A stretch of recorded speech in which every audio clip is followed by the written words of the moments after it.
Alors la première question, c'est dans quelle mesure l'écriture permet-elle une transformation des vécus infantiles traumatiques?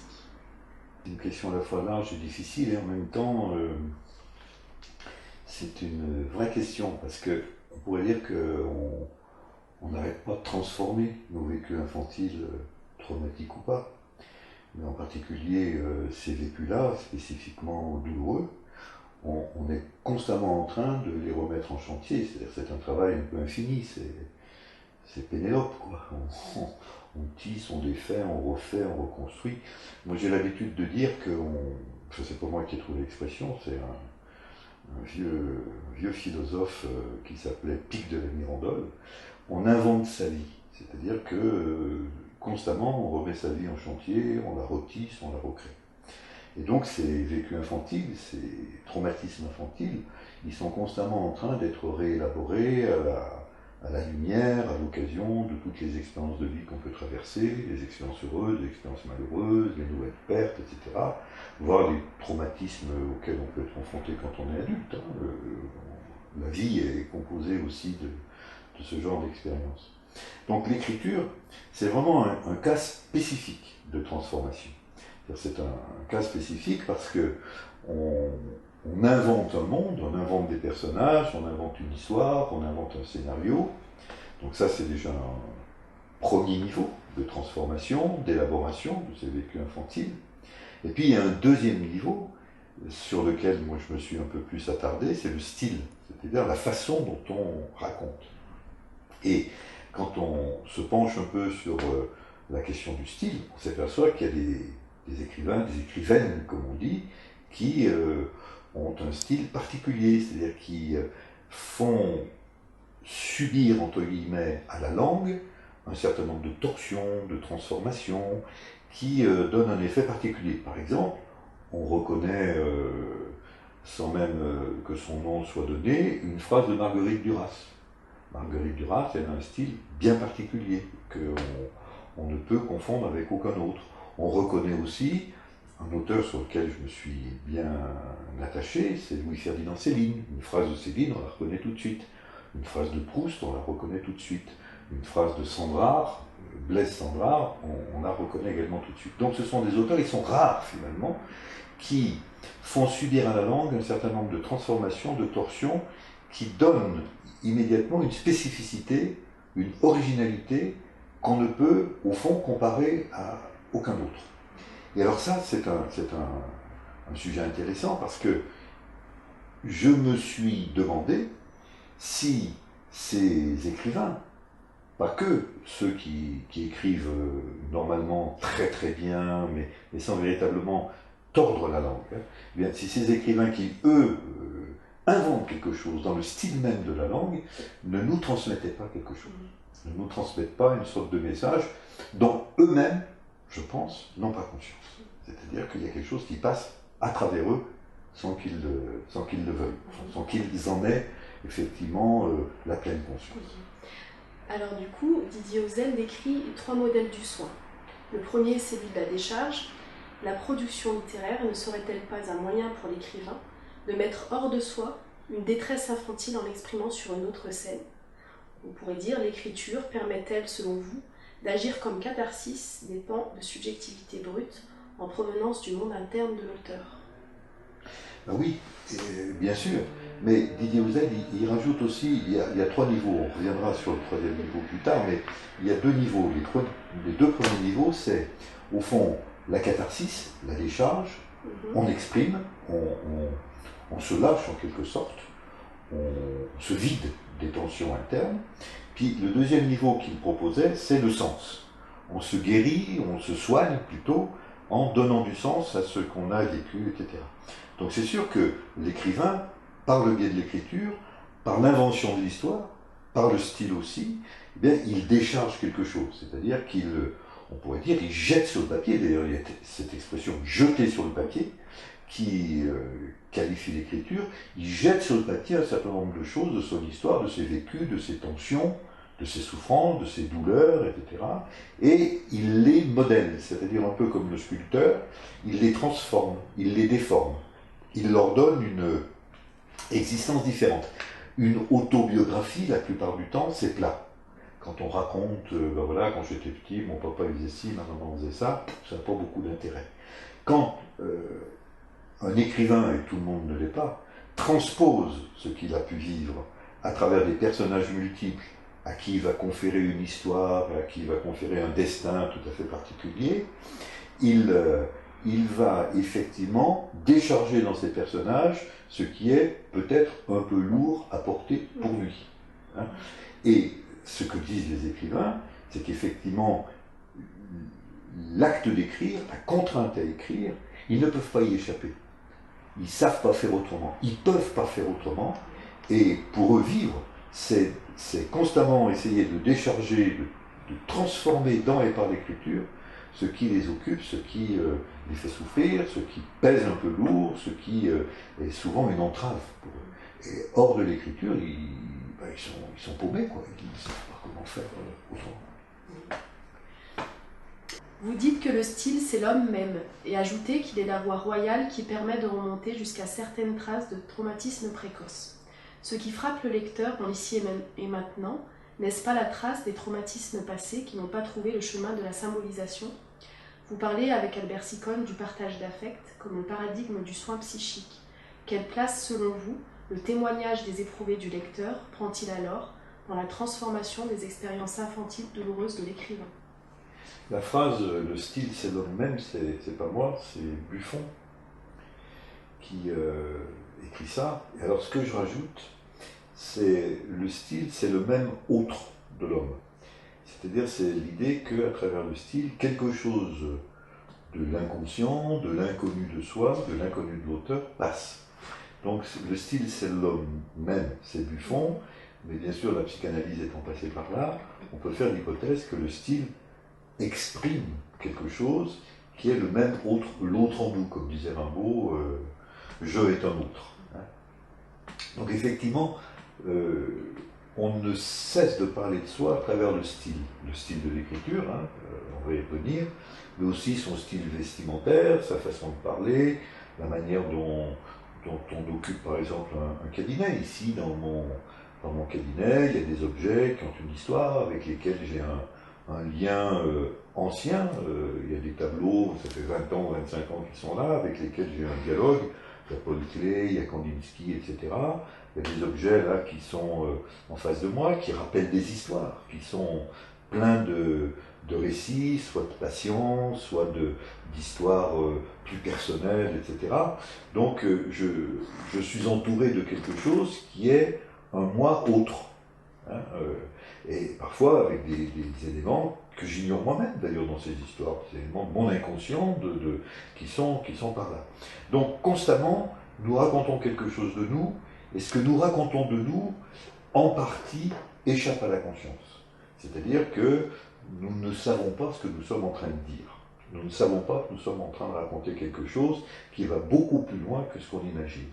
Donc le style dans l'écriture, c'était l'hypothèse que j'avais proposée, raconte, c'est la voie royale. J'avais repris cette expression de Freud à propos du rêve.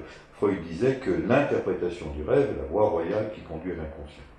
Ben, il me semblait que l'interprétation du style, la compréhension du style d'un auteur est une voie royale qui permet de remonter jusqu'à certaines expériences traumatiques, douloureuses de la petite enfance. Il y a une expérience que je trouve passionnante à faire. Quand on lit un écrivain, il faut le lire à haute voix. Ça, c'est l'expérience que Flaubert appelait le gueuloir. Il disait qu'une phrase, pour être sûr qu'elle tient à la page, que à la page, il faut la gueuler, il faut la dire. Donc c'est une expérience intéressante que de lire un auteur. De lire un auteur à haute voix, alors on ne peut pas faire ça en public, hein, parce que si des gens se posent un certain nombre de questions, mais quand on est vraiment dans un travail, une réflexion, un dialogue avec un auteur, on le lit à haute voix. Et alors là, on s'aperçoit qu'il se passe des choses intéressantes, c'est que cet auteur nous donne des représentations pour nous. C'est-à-dire que, par exemple, Proust, je reviens sur Marcel Proust, Proust, il raconte une histoire d'amour, c'est l'amour de Swann, et il raconte une histoire d'amour malheureuse entre Swann et Odette, qui est une sorte de cocotte dont Swann tombe amoureux, etc., etc. Mais il y a toute l'histoire de la naissance de cet amour, et puis toute l'histoire de la déception de Swann, du chagrin de Swann, quand il s'aperçoit qu'Odette ne l'aime pas, mais profite plus ou moins de lui. Eh bien, les mots que trouve Proust, la façon dont il décrit et l'amour naissant et le chagrin, viennent nous parler à nous, parce que ça vient éveiller ce qu'on a tous vécu, des histoires d'amour, des chagrins d'amour, des déceptions, etc., des trahisons. On a tous été pris par ces histoires-là. Et on se les raconte avec nos mots à nous. Mais Proust, tout d'un coup, quand on le lit, et je crois quand on le lit à haute voix, c'est-à-dire quand le corps participe véritablement à la lecture, tout d'un coup, Proust vient nous aider à nous représenter ce qui nous est arrivé. Alors je le dis d'une phrase, peut-être d'une formule un peu rapide, Proust est un très bon thérapeute. C'est un excellent thérapeute quand on le lit en se disant, il ne parle pas que de lui, mais il parle de moi. Et je pense qu'un écrivain, un grand écrivain, c'est quelqu'un qui ne nous parle, bien sûr, qui nous parle de son expérience, de ce qu'il a vécu, de ses traumatismes infantiles, de ses douleurs cachées, mais surtout qui met des mots sur nos propres traumatismes, sur nos propres douleurs, et avec lui on se dit, mais c'est ça, voilà, il dit les choses, c'est comme ça que je les ressens. Et on entretient du coup un rapport avec l'écrivain qui est un rapport très intime, c'est-à-dire qu'il nous parle du dedans. Et je pense que la force de l'écrivain, c'est celle-ci, c'est de nous parler du dedans. Je crois qu'il faut y aller avec le corps, parce qu'un écrivain, ça met ses tripes sur la table, c'est Céline qui disait ça. Écrire, c'est mettre ses tripes sur la table. Lire, c'est lire avec ses tripes. C'est-à-dire qu'il faut qu'il y ait cette espèce de communication émotionnelle, un partage d'affect, mais un partage d'affect pas simplement intellectuel, un partage d'affect au niveau corporel, avec ce qu'on ressent au niveau du corps. Et c'est là que la lecture, véritablement, est une thérapie pour le lecteur. C'est une aide absolument extraordinaire. Le troisième modèle de soin dont parle Didier Houzel est celui de la contenance. Ce travail de contenance, de transformation des traumatismes, est-il finalement possible en dehors d'un cadre de soins? Autrement dit, sans la rencontre intersubjective dans l'ici et maintenant, l'accueil et la transformation des expériences restées en souffrance peut-elle se réaliser? C'est une question difficile, à laquelle je suis tenté de répondre à la manière d'un Normand, parfois oui, parfois non. Parfois oui, parce que la vie peut être une excellente thérapie. On peut rencontrer des gens, pas forcément des psys désignés comme tels, des amis, un collègue, un copain, un enseignant, un professeur, qui, dans le lien qu'on va avoir avec eux, vont nous apporter quelque chose. C'est-à-dire que si on reprend ça en termes un peu plus psy, on va transférer, on va projeter sur ces hommes ou ces femmes, ou ces jeunes, quelque chose de notre histoire, et ils vont avoir la capacité d'en faire quelque chose, de nous renvoyer quelque chose de transformateur.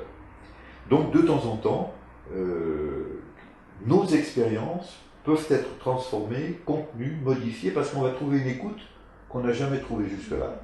Parce qu'on va rencontrer une relation qu'on n'a jamais rencontrée jusque-là, complètement nouvelle pour nous, qui va nous bouleverser dans le bon sens du terme. Alors bien entendu, cet aspect positif, il a son pendant négatif, c'est-à-dire que parfois aussi, les rencontres peuvent être délétères, négatives, pathogènes. On sait très bien, par exemple, qu'au moment de l'adolescence, on est fragile et qu'on est un gibier de chasse pour les sectes, etc. Et que quand on n'est pas sûr de son identité, quand on est adolescent, quand on flotte un peu, on se pose trop si on est garçon, fille, homo, hétéro, transgenre, je sais pas quoi. Enfin, il y a des tas de gens qui ont comme ça un moment de flottement identitaire au moment de l'adolescence, qui est normal, qui est quelque chose qu'on doit traverser. Lorsqu'un gourou arrive et vous dit « moi j'ai les réponses ». C'est ça la différence du gourou et du clinicien, c'est que le gourou il a les réponses, il nous donne les réponses, du dehors. Tandis que le clinicien, il dit « je sais pas, on va chercher ensemble ». Voilà. Et donc, la vie peut être positive, thérapeutique, nous permettre d'élaborer quelque chose, et puis elle peut être aussi négative, pathogène et dangereuse. Alors, ceci dit, il y a quand même des expériences traumatiques ou des douleurs infantiles ou des traces infantiles, pour reprendre le thème, qui ne peuvent être travaillées que dans un cadre spécifique. C'est-à-dire qu'il y faut une rythmicité, une fois par semaine ou plusieurs fois par semaine. Il faut une écoute particulière, il faut que quelqu'un soit là, silencieux, soutenant, présent, n'interférant pas, mais attentif et curieux aussi. Donc il faut tout un dispositif particulier pour que ce qui nous a blessés, tordus, abîmés, puisse se réactualiser. Alors là, il y a quelque chose qui est, je pense, important dans le travail thérapeutique, c'est qu'on ne peut pas dépasser une situation traumatique blessante sans la répéter. On a besoin de la répéter ici et maintenant. Et on peut la répéter de la façon la moins nuisible possible dans un cadre thérapeutique fait pour ça. C'est-à-dire qu'on va dire au thérapeute, mais vous êtes un salopard, vous êtes un vicieux, vous pensez du mal de moi. Dans la vie courante, on dit ça à quelqu'un, il dit mais non, pas du tout, enfin qu'est-ce que tu vas chercher là, au contraire, je t'aime bien, on est potes, viens, on va boire un coup, etc. Vous dites ça à votre thérapeute, il ne va pas dire ni oui ni non, simplement, il va poser la question, pas forcément à celui ou à celle qui dit ça, mais dans sa tête, il va dire pourquoi il me raconte ça? Qu'est-ce qu'il fait qu'il me raconte ça? D'où ça vient ça? C'est-à-dire que le thérapeute va chercher l'origine de cette manifestation agressive, parfois destructrice, etc. Et ça, c'est très important parce que le psy est formé à ça. C'est-à-dire qu'il est formé à se dire, il y a un sens à tout ça. C'est le deuxième niveau de Husserl, hein. Il y a un sens. Ça veut dire quelque chose. Et puis le troisième sens, c'est que le thérapeute va offrir un cadre, un espace, où quelque chose qui n'a jamais été éprouvé va pouvoir enfin être éprouvé. Alors ça, la vie, comme je le disais à l'instant, nous l'offre de temps en temps, rarement, mais quand même ça arrive, mais le cadre thérapeutique, le dispositif thérapeutique, c'est ce qui permet effectivement que ce genre d'expérience puisse advenir et avoir un effet de transformation profonde de la personne. Alors, l'écriture peut permettre, pour certains, cette transformation, mais l'écriture, elle est une thérapie cathartique, elle est une thérapie de sens, elle peut donner du sens. Est-elle pour autant un nouvel espace de contenance? Pour le lecteur, d'une certaine façon, oui. Pour l'écrivain, je crois que l'écrivain, justement, n'arrive pas à dépasser la situation. C'est-à-dire que l'écrivain ne peut que répéter la mise en scène, le déplacement, la tentative de transformation, mais il n'opère pas la transformation. S'il opérait la transformation de ces traumatismes infantiles, il ne serait plus écrivain. Il deviendrait critique littéraire, amateur de lettres, tout ce qu'on veut, prof de lettres, etc. Mais écrivain au sens le plus classique et presque tragique du terme, je pense qu'il arrêterait. Donc l'écrivain, par définition, c'est celui qui est constamment en train de tenter de soigner une blessure insoignable. Insoignable dans ce monde-là. Alors, après, quand on dit ça, on est obligé d'être modeste, parce que pourquoi y en a-t-il qui sont écrivains, pourquoi d'autres ne le sont pas, ça, on ne sait pas trop ce qui fait qu'un écrivain utilise cette modalité. Il se trouve que j'ai en travail analytique un peintre, et c'est très intéressant parce qu'il m'évoque le corps à corps avec le tableau. Quand il peint, tous les jours, il est au travail pour sa peinture. Ben, l'écrivain, c'est pareil. Tous les jours, tous les matins, ou tous les après-midi, ou toutes les nuits, peu importe, dans un dispositif particulier, il écrit, il écrit, il écrit. Et un écrivain, il écrit toute sa vie. Il n'arrête jamais d'écrire. Il est constamment en train de retravailler cette matière parce que la solution ne vient pas. Alors il essaye par tous les moyens, mais il n'y arrive pas. C'est peut-être là la différence. C'est-à-dire que l'écriture permet d'exprimer, elle peut donner un sens, mais elle n'est pas une manière de... Alors elle est un soin, elle est un traitement, mais elle ne peut pas guérir. Par contre, pour le lecteur, on peut imaginer que c'est autre chose. C'est-à-dire que le lecteur, lui, il peut trouver des solutions, des modalités, des processus de pensée, quelque chose qui tout d'un coup va faire rencontre pour lui, va donner sens, va être un espace complètement différent. Les gens qui vous racontent comment ils ont découvert un auteur et ça a changé leur vie, quoi. Voilà, comme s'ils avaient rencontré un psychanalyste et puis tout d'un coup ça avait été quelque chose de lumineux pour eux. Alors voilà, je pense que... Mais je reste très prudent, très modeste là-dessus parce que beaucoup de choses qu'on ignore, qu'on ne sait pas, et puis les arcanes de l'esprit humain sont largement inaccessibles. L'inconscient est plus malin que nous, c'est sûr. rétablir le ciel.